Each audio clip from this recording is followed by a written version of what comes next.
Kama mai sagalina ka fi diddi mudani abban gada kun baye jarra kan duwa sinin jedhan nan wada gawda male dubina su gawun qabdu nan le wala jesun qabdu re tara taruma agodu jibbata duma agodu garu wala man arge arras wana madras nundu tijur warri motummatis warri abaotis nu sobajiru isin sobajiru warri abawati gada tille sobajiru sosob billen inta sobne len ta duga srinja dubbi kan sirriten keessa be ka kuma be ro daddati yetti wani dr alamun kases duga raga ba hunjira wani bodaud yanis duga raga ba hunjira sobni fa fakkeessa nani qubetti qabu dandawlen jira amma san kees deemun baay'ee barbaachisan atten fakkaatu wani an oromotti mu barbaadu hal lamma kun waan hedduun maqaanessu waan addunyaan nutti kobolchiisaa jiru waan qabsoo uummata kanaa gaxxiqqeesse waan ce'umsa kana gufachiisaa jirudha jechuudha.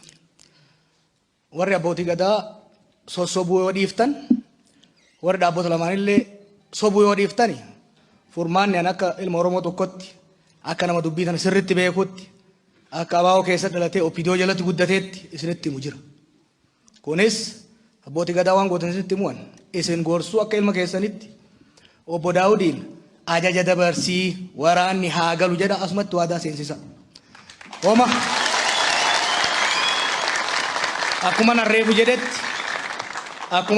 jedhetti wanni inni tarreesse komiin inni tarreesse hedduun dhugaa qaba. Komiin tarreesse sun garuu waraana kana galchuu waan isa dhoorguu miti jechuudha. Ana ajajoota waraana bakka adda addaa jiran kallattiin qunnamee dubbisee jira. Akkuma miidiyaatti yanitti dhuunfanis kan jedhan dhaabni kun ajaja yoo ka dabarsu taate nu guyyaa barumtaa mooratti galuudhaaf qophiidhaa jedhanii jiran jechuudha. Hogganoota jaarmaa kana keessa jiranis hedduu isaanii dubbisee jira. Kana kan muruu danda'u amma homaa wanni irratti hulluun jiru namoonni cinaa jiru hangafa kiyya nama abbaa kiyyaa obbo Daawud Ibsaati gara isaaniitiin. Kana irraan qabina sababalleen tuulina yoo dhugaadhaaf Oromoof qabsoofnaa biyya kana ceesifnaa jaallannu biraa kufansan gatii itti goona kan jedhan taate obbo Daawud Ibsaa har'uma labsa dabarsuudhaan waraanni akka galu gochuu gara isaaniitiin.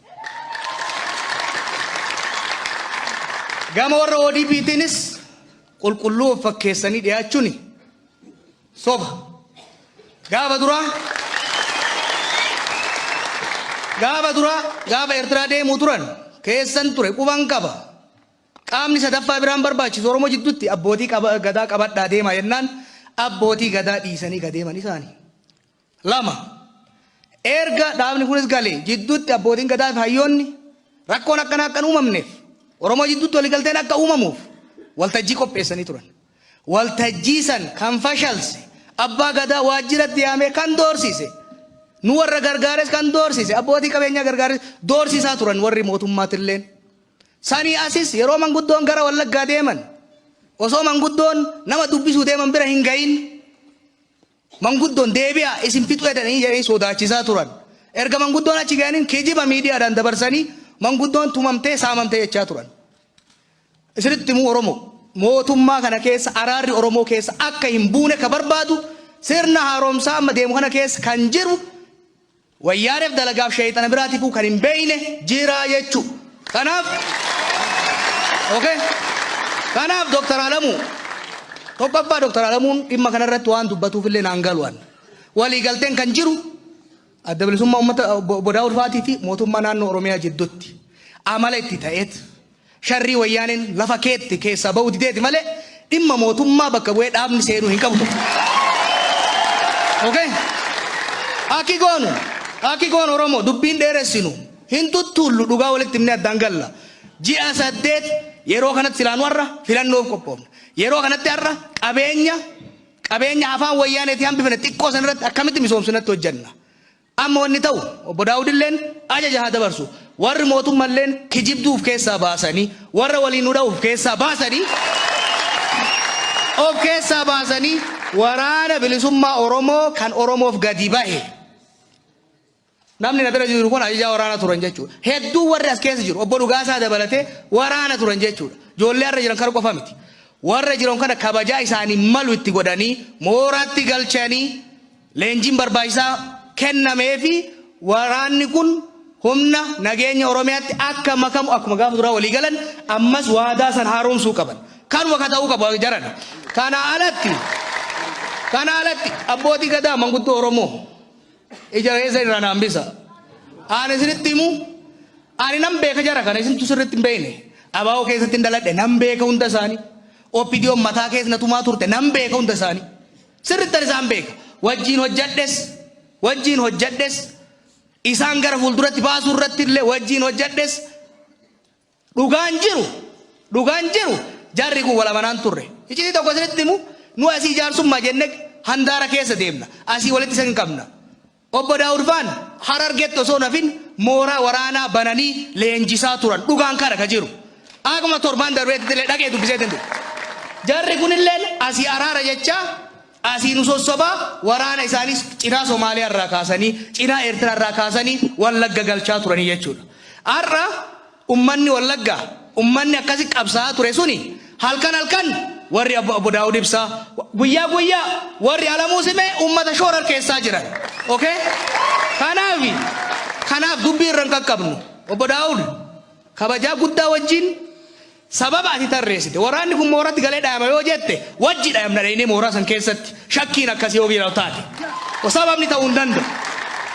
Dhimma nadhii gammadaa yoo taate si qofarraa miti abaa'oo qofarraa miti ummata Oromootirraa badanii wajjin qabsoofne bakka isaan bu'an agarsiifne jechuudha.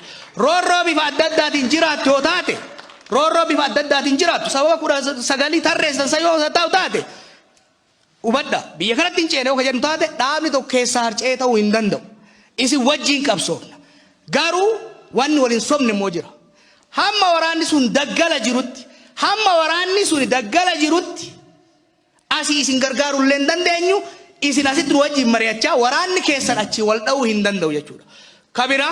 Kabira namuu ka beekuu qabu. Mootummaan amma jiru ka ODP itti jaalannes jibbines. Amaanaan ce'umsa kanaa ka kenname Abiyyi Ahmaditti Lammaa Magarsaatitti. Kana ka beekamuu qabu. Mootummaan lamaa miti kan jiru mootummaan tokkicha. Mootummaan kun rakkoo yoo qabaate hin gorsina itti iyyina abbootii gadaatti manna yoo didan akka barnetti karaa itti cufne hiriira itti baane likki itti galchina malee qawween itti hin deemnu jechuudha. Kanaaf abbootii gadaa dubbii haa gabaabsinu. Dubbiin gabaabsu wayya. Waan gootanii yaadallee nurraa fuutanii qalbillee nu hirina wallee nu lolchiisina gahe waan gootan jara nu gaafadha. Daawud Ibsaatiin gadi bahee har'a isin duratti har'arraa kaasee lolli haa dhaabatu har'arraa kaasee waraanni bilisummaa Oromoo ajajni itti kennamee jira mooratti haa galuu haa jedhu. Jarri kana yoo ka godhu taate yoo jara amanuu baate anaafi bayyanaa sanbatu manguddoo biraa dabalannee waraana kana bira dhaabannee mooratti galchinee waan barbaachisu hin goona.